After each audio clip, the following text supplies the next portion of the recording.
नमस्कार एवरीवन। मैं चौधरी साहब चौधरी IAS अकेडमी में आप सभी का हार्दिक स्वागत करता हूं। अगर आप हमारे चैनल में पहली बार आए तो कृपया करके चैनल को सब्सक्राइब कर लें, बेल आइकन को प्रेस कर लें ताकि आने वाली वीडियो की लेटेस्ट नोटिफिकेशन आपको मिलती रहे। तो आज आपके लिए हमें खुशखबरी लेकर आए हैं कि हरियाणा पब्लिक सर्विस कमीशन के नोटिफिकेशन का जो बच्चे वेट कर रहे थे तो नोटिफिकेशन जारी हो चुका है।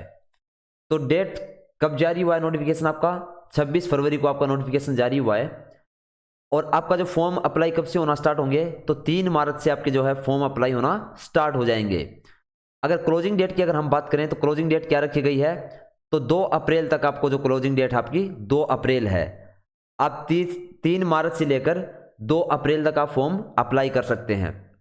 अगर हम ऑफिशियल वेबसाइट की अगर हम बात करें यानी हरियाणा पब्लिक सर्विस कमीशन की ऑफिशियल वेबसाइट होगी आपकी www.hpsc.gov.in। इसके ऊपर जाकर आप फॉर्म अप्लाई कर सकते हैं। तो इस वीडियो में हम एलिजिबिलिटी क्या रहेगी, कितनी पोस्ट हैं, कौन कौन बच्चे एग्जाम दे सकते हैं, वो सब डिस्कस करेंगे। तो चलिए आगे देखते हैं। नेक्स्ट आपको दिया गया है इंपोर्टेंट में आपको क्या कहा गया है? Candidate to ensure their eligibility for the examination. आपको ध्यान रखना है कि आप इस एग्जाम के लिए एलिजिबल हैं या नहीं हैं। तो एलिजिबिलिटी क्राइटेरिया इन्होंने क्या रखा है वो भी हम आगे डिस्कस करेंगे। तो आपको ग्रेजुएशन आपका जरूर होना चाहिए। अगर आप HPSC की अगर आप तैयारी कर रहे हैं या एग्जाम देना चाहते हैं तो आपकी ग्रेजुएशन जो है वो कंपलसरी की गई है। उसके बाद नेक्स्ट आप देखेंगे इसमें क्या क्या होगा। आपका पहले प्रीलिम्स होगा, फिर आपका मेंस होगा, फिर आपका इंटरव्यू होगा। ये आपका सिलेक्शन प्रोसेस रहेगा। उसके बाद नेक्स्ट देखते हैं हम।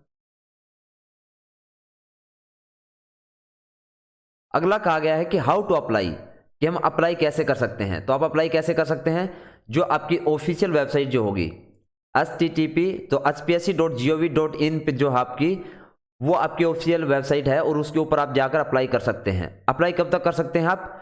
2 अप्रैल तक कर सकते हैं। और टाइम क्या रहेगा आपका? 11:55 PM तक, यानी 2 अप्रैल को रात को 11:55 तक आप अप्लाई कर सकते हैं। ऑफिशियल वेबसाइट आपको यहां पर दिखाई दे रही होगी। यहां पे आपको सेकंड दिया गया है last date for receipt of application. तो लास्ट डेट तो आपको बता दी गई है। तो लेकिन आपका जो एडमिट कार्ड है वो आपको बाय पोस्ट नहीं भेजा जाएगा। वो भी आपको वो वेबसाइट दिखाई दे रही होगी स्क्रीन पे hpsc.gov.in वाली। इसी के ऊपर आपका एडमिट कार्ड आप डाउनलोड कर पाएंगे। नेक्स्ट हम बात करेंगे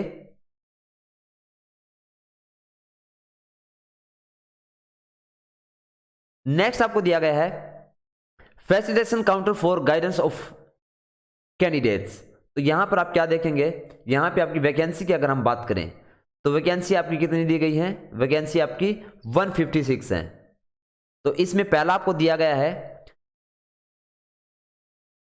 कि कैटेगरी वाइज, तो कैटेगरी वाइज अगर HCS की हम बात करें जिसमें आप जाकर बाद में SDM बनते हैं तो आपकी टोटल पोस्ट जो है वो 48 है। उसके बाद नेक्स्ट आपका है डीएसपी की पोस्ट आपको दिखाई दे रही होंगी 7 है टोटल। ईटीओ की अगर हम बात करें तो ईटीओ की 14 है आपकी। DFSC की बात करें तो 5 है। ए क्लास के जो तहसीलदार होते हैं उनकी वैकेंसी आपकी यहाँ पे 4 रहने वाली है। ARCS आपकी 1 रहने वाली है। AETO की आपकी 5 वैकेंसीज हैं। BDPO की आपकी 46 वैकेंसीज हैं। और TM की आपकी 3 वैकेंसी यानी 3 वैकेंसीज हैं। DFSO की 2 वैकेंसीज हैं। AEO की आपकी 21 और टोटल करके आपकी 156 है। नेक्स्ट हम बात करें तो इनकी फुल फॉर्म आप देख सकते हैं कि किसकी क्या होगी। तो HCS में होगी आपकी हरियाणा सिविल सर्विसेज जिसमें आप बाद में SDM बनते हैं। DSP होगा आपका deputy superintendent of police. ETO होगा आपका जो टैक्सेशन ऑफिसर जो होते हैं वो होगा excise and taxation officer. DFSC आपका होगा डायरेक्ट फूड सप्लाई कंट्रोलर जो होते हैं। तो इस प्रकार से आप इनकी फुल फॉर्म आप यहां पे दे सकते हैं कि आप कौन सी के लिए अप्लाई करना चाहते हैं। उसके बाद नेक्स्ट हम देखेंगे, ये आपको सारा यहां पे दिया गया है कि इनकी फुल फॉर्म क्या क्या रहेंगी।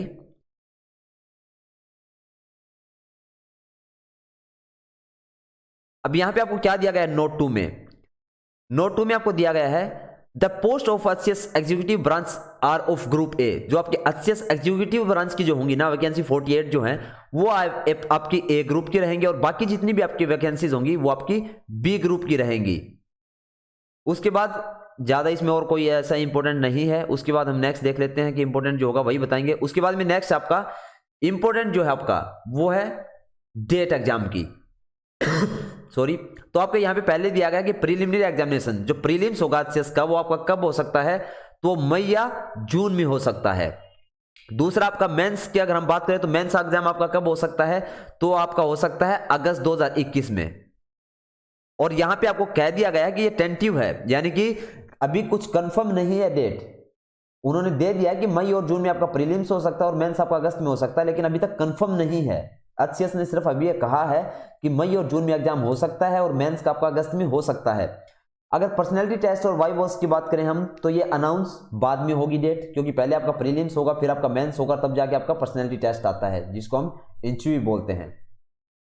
इसके बाद नेक्स्ट हम देख लेते हैं कि और क्या दिया गया है।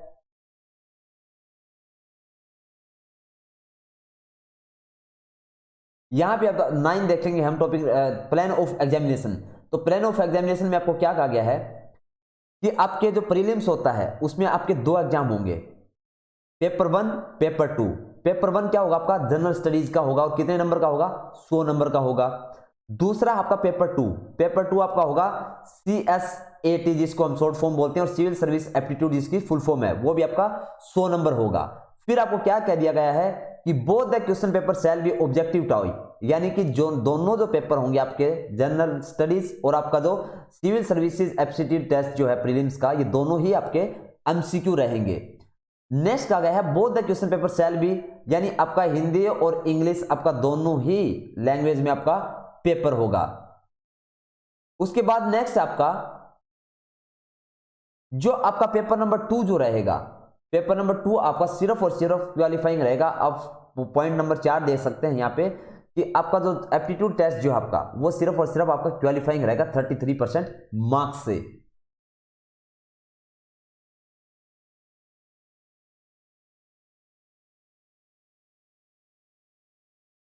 आपका जो प्रीलिम्स का 5th पॉइंट में आपको क्या कहा गया है, the result of preliminary examination shall be based on the marks obtain in paper number 1। तो आपका जो फाइनल जो रिजल्ट बनेगा आपका प्रीलिम्स का, वो उसमें सिर्फ और सिर्फ आपका पेपर 1 जो होगा, आपका जीएस का जो पेपर होता है, उसी के नंबर काउंट होंगे। आपके जो एप्टीट्यूड टेस्ट का जो होगा, आपका सेकंड नंबर जो पेपर होगा प्रीलिम्स का, उसके नंबर इसमें काउंट नहीं किए जाएंगे। नेक्स्ट आप देख सकते हैं कि नोट 2 में क्या दिया गया है। तो नोट 2 में आपको दिया गया है The preliminary exam is only for short listing of category wise candidate on the basis of marks obtained by them in the subject of general studies paper 1 only obtained है candidates। ये वही चीज आपकी कि सिर्फ आपको पेपर 2 जो होगा वो आपको क्वालिफाइंग करना कंपलसरी है। 33% नंबर आपके जो पेपर 2 होगा आपका उसमें होने चाहिए। उसके बाद बाकी तो इतना कुछ इंपॉर्टेंट नहीं है। नेक्स्ट देख लेते हैं और क्या क्या इंपॉर्टेंट दिया गया है इसमें। नेक्स्ट बात करते हैं हम सिलेबस की। तो सिलेबस आपको कहां से मिल सकता है, तो सिलेबस आप इसकी वेबसाइट पर जाकर देख सकते हैं। नोट नंबर 5 में आपको जो है सिलेबस के लिए आपको वेबसाइट दिखाई दे रही होगी, बाकी हम वीडियो भी डाल देंगे उसके ऊपर, सिलेबस के ऊपर भी। नेक्स्ट आपका आता है बी, नोट 5 में बी आपका क्या है, मेन रिटन एग्जामिनेशन। तो ये टोटल आपका 600 नंबर का मेंस एग्जाम होगा, जिसमें आपके 4 पेपर होंगे। पहला इंग्लिश का, दूसरा आपका हिंदी का, तीसरा आपका जनरल स्टडीज और चौथा होगा आपका एक ऑप्शनल सब्जेक्ट आपको चूज करना होता है। तो चारों के चारों पेपर में से आपका जो पेपर 1 और पेपर 2 जो हिंदी और इंग्लिश का है वो आपका 100 नंबर का रहेगा और इसमें ऐसे भी काउंट होंगे। ऐसे भी आपसे पूछा जाएगा हिंदी और इंग्लिश दोनों में ही। पेपर नंबर 3 में आपका क्या होगा, जनरल स्टडीज होगी आपकी, जो 200 नंबर का होगा। जनरल स्टडीज में आपका ऑल इंडिया जनरल नॉलेज पूछी जाएगी आपको। उसके बाद पेपर नंबर 4 आपका 1 ऑप्शनल सब्जेक्ट। इसमें आपको एक ऑप्शनल सब्जेक्ट चूज करना होता है अपनी मर्जी से, जो आप जिसमें आप अच्छा कर सकते हैं। तो आप नेक्स्ट देखेंगे कि ऑप्शनल सब्जेक्ट आपके कौन कौन से हैं। तो ये आपकी लिस्ट है, यहाँ पे दिखाई दे रही होगी आपको स्क्रीन पे कि ऑप्शनल सब्जेक्ट जो रहेंगे उसमें आपका एग्रीकल्चर हो गया, एनिमल हस्बेंड्री हो गया, बॉटनी हो गया, केमिस्ट्री होगा, सिविल इंजीनियरिंग हो गया, इलेक्ट्रिकल इंजीनियरिंग होगा, इंग्लिश लिटरेचर हो गया, जियोलॉजी हो गया। तो इस प्रकार से आप जो है अपना ऑप्शनल सब्जेक्ट चूज कर सकते हैं। ज्योग्राफी हो गया, लॉ हो गया, मैथमेटिक्स हो गया। तो ये सब सब्जेक्ट आप चूज कर सकते हैं आप ऑप्शनल के लिए, जो आपको एक चूज करना कंपलसरी है। इसके बाद नेक्स्ट हम बात करें तो टोटल 29 सब्जेक्ट दिए गए हैं आपको ऑप्शनल के लिए, जिनमें से आपको सिर्फ और सिर्फ एक चूज करना होगा। आगे हम देख लेते हैं कि लिस्ट ऑफ कंपलसरी। तो कंपलसरी सब्जेक्ट आपके क्या रहेंगे, हिंदी, इंग्लिश और जनरल स्टडीज जो है ये आपके तीनों के तीनों कंपलसरी रहेंगे। ऑप्शनल सिर्फ आपको एक चूज करना होगा, जो आपका 4th नंबर मेंस में। उसके बाद नेक्स्ट क्या दिया गया है, चलो वो भी देख लेते हैं। नोट नंबर 1 में क्या दिया गया है कि आपका जो रिटन एग्जाम होगा वो आपका 3 घंटे का होगा। एक पेपर 3 घंटे का आपको टाइम दिया जाएगा। नेक्स्ट हम देख लेते हैं और क्या दिया गया है। इसमें कोई इंपॉर्टेंट नहीं है, आप पॉज करके वीडियो को इनको एक बार जरूर देख लें, जो इंपॉर्टेंट होगा वो हम आपको बता देते हैं। नेक्स्ट आपको दिया गया है पर्सनैलिटी टेस्ट के बारे में। तो पर्सनैलिटी टेस्ट के बारे में क्या कहा गया है कि ये आपका जो इंटरव्यू होता है वो आपका 75% नंबर का होता है। कितने का होता है? 75 मार्क्स का होता है, सिर्फ और सिर्फ 75 मार्क्स का आपका होता है।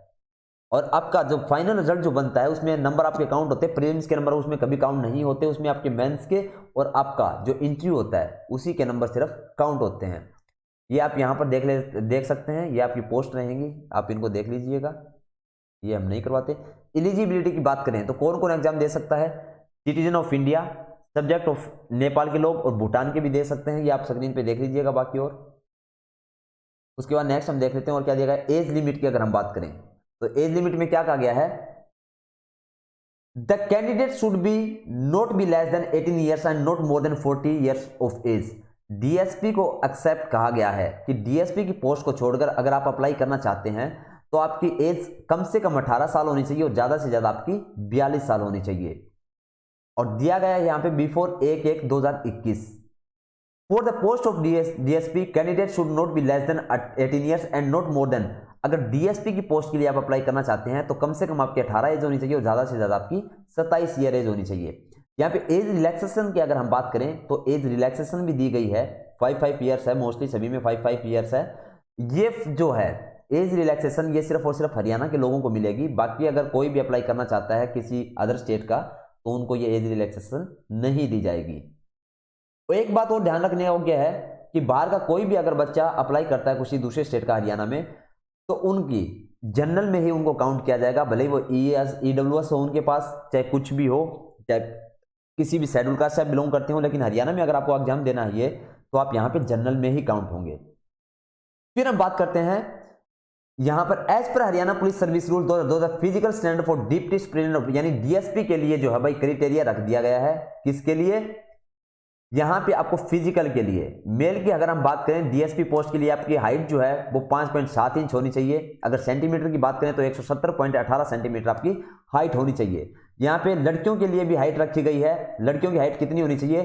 5.2 फीट होनी चाहिए। सेंटीमीटर में अगर हम बात करें तो 157.50 सेंटीमीटर होनी चाहिए।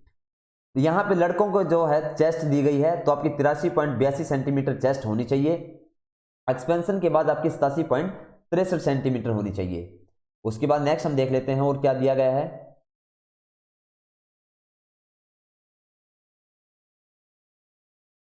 और ऐसा कुछ इंपॉर्टेंट होगा तो हम सिर्फ वहीं डिस्कस करेंगे।